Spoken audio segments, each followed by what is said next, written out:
کہ way forward کیا ہو کشمیر کی آزادی کا. میرا خیال ہے وہ کہا تھا نا جوش والی آبادی نے کہ سنو اے ساکنان بزم گیتی، ندا یہ آ رہی ہے آسماں سے کہ آزادی کا ایک لمحہ ہے بہتر غلامی کی حیات جاویداں سے. تو جہان تازہ کی افکار تازہ سے ہے نمود کہ سنگ و خشت سے ہوتے نہیں جہاں پیدا. تو جو موضوع ہے اس پہ بات کرنے سے پہلے چونکہ یہاں پر نوجوان بھی ہمارے تشریف رکھتے یونیورسٹی کے، تو تھوڑا سا میں ہسٹری میں ضرور جاؤں گا کہ تحریک آزادی جو ہے کشمیر کی یہ کوئی 47 سے شروع نہیں ہوئی یا اسی وقت نہیں ہوئی، بلکہ کم از کم اس کی اگر ایک 100 سالہ تاریخ میں ہم پیچھے جائیں تو ہمیں بہت سے واقعات ملتے ہیں جہاں پر کشمیر کے لوگوں نے اپنے بنیادی انسانی حقوق کے لیے جو ہے وہ قربانیاں دی ہیں. ہم عموماً جب کشمیر کی آزادی کی بات کرتے ہیں اور تحریک آزادی کی بات کرتے ہیں تو یقیناً اس میں کوئی شک نہیں کہ پنچ کے لوگوں کا سب سے نمبر 1 اور ان کا ہے، لیکن ہم باقی کے جو آزاد کشمیر کے لوگ ہیں یا علاقے ہیں ان کو ہم جو ہے اگنور کر دیتے ہیں. ہمیں اگر میں آپ سے پوچھوں کہ آپ کو پتہ ہے کہ ڈوگرہ عید میں میرپور کا جو جموں کا علاقہ تھا اس میں راجہ اکبر خان نام کا ایک شخص تھا، اس کی کیا خدمات تھی؟ تو میرا خیال ہے کہ کوئی نام ان کا شاید یہاں کسی کو نہ ہو کہ وہ کیا ہے، ان کی یا کیا نہیں تھی. میں آپ کو بتاؤں کہ پورے کشمیر میں عوامی حقوق کی تحریک جبکہ بر صغیر میں نہیں چل رہی تھی، اس وقت یہاں پر ہمارے جموں و کشمیر میں لوگوں نے اپنے حقوق کے لیے اور مالیہ کی جو عدم ادائیگی کی تحریک تھی یہ پونچھ میں نہیں تھی، یہ میرپور میں بھی تھی. اور وہاں بھی 9 افراد وہاں پر شہید ہوئے تھے جب انہوں نے کسٹم چوکیاں وہاں پر وہ جلائی تھی. تو بہت سی باتیں ہم جو ہے وہ نہیں جو ہے وہ لوگوں تک یہ نہیں پہنچتی ہیں، بلکہ آج کل تو ایک جو ٹرینڈ بنا ہوا ہے واٹس ایپ پہ بھی یا جو فیس بک پہ بھی کہ جی قبائلی آئے اور انہوں نے یہ کر دیا وہ کر دیا، وہ نہ آتے تو پتہ نہیں ہم کیا کر لیتے. میرے بھائی وہ یہ نہیں جانتے کہ قبائلی آئے تو وہ تو صرف اس دومیل سے لے کر بارہمولہ تک ہی گئے تھے ایک سڑک کے اوپر. یہ جو باقی آزاد کشمیر ہے یہ کس نے آزاد کروایا تھا؟ کیوں بھول جاتے ہیں آپ کہ یہ خون کس نے بہایا تھا؟ میں نے تھوڑی سی ہسٹری میں جو ہے وہ جا کر میں نے یہ دیکھا تو میرے شہداء کی جو تعداد ہے جو ریجن وائز آزاد کشمیر کا جو علاقہ ہے اس میں 2633 جو رپورٹڈ ہیں کل شہداء، اور زخمی ہیں 4665. اس میں پونچھ میں 1771 سب سے زیادہ پونچھ میں لوگ شہید ہوئے، مظفر آباد میں 129، اور ضلع میرپور جو اس زمانے میں سمجھے کہ ضلع نہیں تھا بلکہ یہ کوٹلی اور بھمبر یہ سارا علاقہ اس میں شامل تھا، اس میں 733. اس میں ایک بھی قبائلی نہیں ہے. تو یہ ہم اپنے لوگوں کی جو قربانیاں ہیں ان کو ہم ڈاؤن گریڈ کر کے ایک ایسے اس کے پیچھے ہم چلے جاتے ہیں کہ جس میں ہم جو ہے وہ اپنی آزادی کی تحریک اور اپنے لوگوں کا جو لہو ہے اس آزادی کے لیے جہاں پر آج ہم آزادی کے ساتھ بیٹھ کر بات کر رہے ہیں اس کو ہم اگنور کر دیتے ہیں.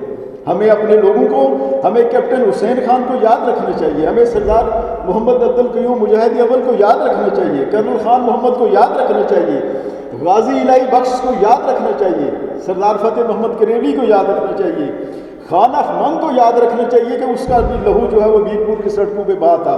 ہمیں راجہ اکبر خان کو یاد رکھنا چاہیے، ہم بھول جاتے ہیں. ہمیں راجہ مظفر اور اس کے اولاد کو یاد رکھنا چاہیے کہ جو مظفر آباد کے لیے مظفر آباد کے لوگوں نے خون دیا ہے. ہم کیوں بھول جاتے ہیں؟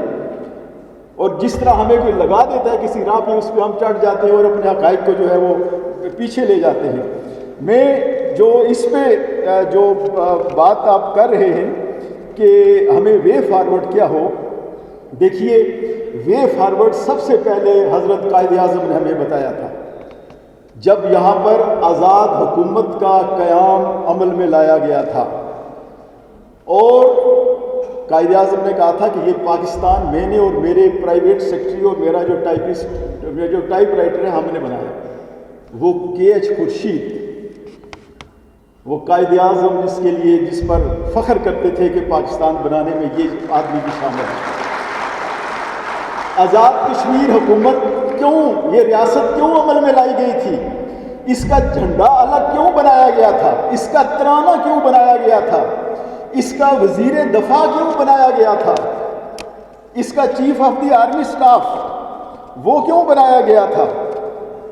یہ میں آپ کو بتا دوں، یہ سید علی احمد شاہ صاحب وزیر دفاع تھے جب سردار محمد ابراہیم خان صاحب کی صدارت میں وہ صدر بنے یہاں پر پہلے صدر، تو وزیر دفاع غلام الدین وانی وزیر داخلہ، سید نذیر شاہ وزیر خزانہ، چودھری محمد علی بھلی صاحب وزیر مال، Qudrat Ullah Shahab chief secretary, brigadier Habib ur-Rehman chief of the staff, اور چودھری غلام عباس جو ہے وہ آزاد کشمیر حکومت کے نگرانی اعلیٰ بنے۔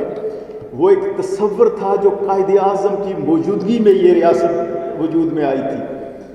تو جب ریاست بنی، اس کا جھنڈا بھی ہے، اس کا ترانہ بھی ہے، اس کا وزیر دفاع بھی ہے، تو اگر کے ایچ خورشید قائد اعظم کا پرائیویٹ سیکرٹری کہے کہ اس کو تسلیم کرو، یہ قائد اعظم کی بنائی ہوئی ریاست ہے، یہ اور کسی کی نہیں بنائی ہوئی، تو ہماری آنکھیں اڑ جاتی ہیں کہ کہیں کوئی پتہ نہیں ہے کہ کہیں کوئی غداری تو نہیں کر رہا پاکستان کے ساتھ۔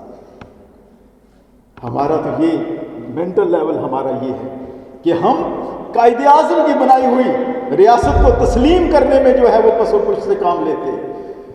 بھئی قائد اعظم پہ تو یقین کرو، قائد اعظم کے پرائیویٹ سیکرٹری پہ تو یقین کرو، لیکن نہیں، ہم نے چونکہ وہ میں اگر یہ کہوں کہ مسئلہ کشمیر کی آزادی سے پہلے اگر ہم ایک کام کر لیں، جناب سابقہ صدر اور وی سی صاحب اور تمام حضرات، کشمیر کی آزادی سے پہلے اگر مسئلہ کشمیر کو آزاد کروا لیں تو یہ ایک بہت بڑی کامیابی ہے۔ اس پہ بات کرنے دیں، لوگوں کو بولنے دیں۔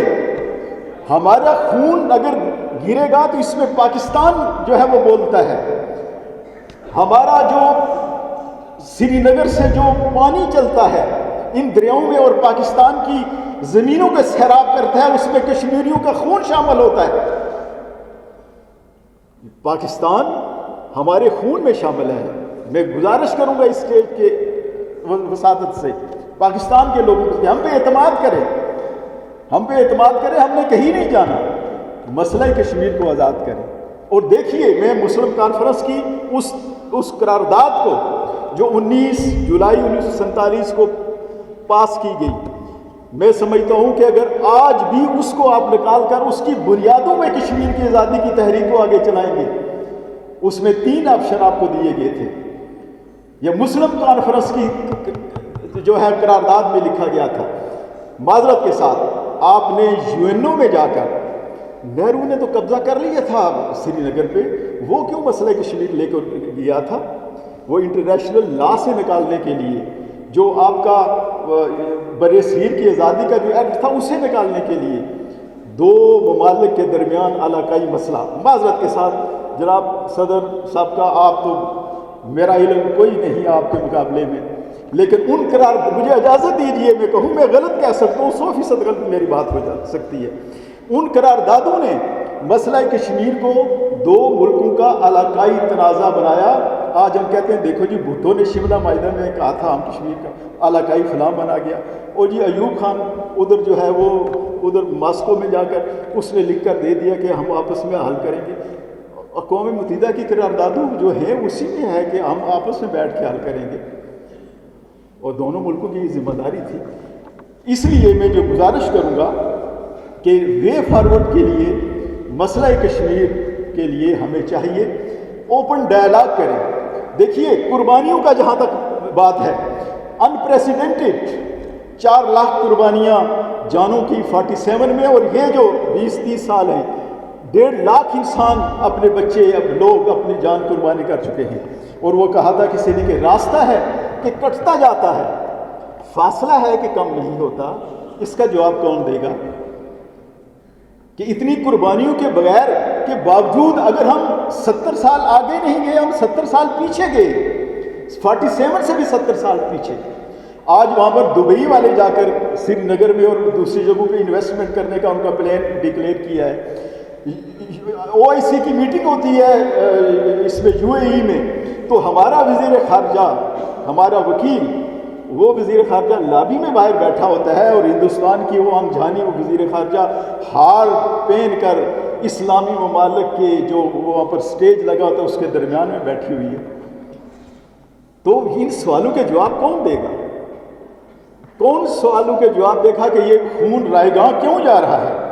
نبی پاک صلی اللہ علیہ وسلم ایک جنگ سے، جہاد سے واپس آئے تو صحابہ کرام کو انہوں نے، یہ میں آخری بات کر کے اجازت چاہوں گا، تو انہوں نے صحابہ کرام کو کہا کہ آؤ ہم جہاد اصغر سے جہاد اکبر کی طرف چلتے ہیں، یعنی جنگ، شہداء، خون، قربانیوں کے بعد نبی پاک صلی اللہ علیہ وسلم فرماتے ہیں کہ آؤ جہاد اصغر سے جہاد اکبر کی طرف چلتے ہیں۔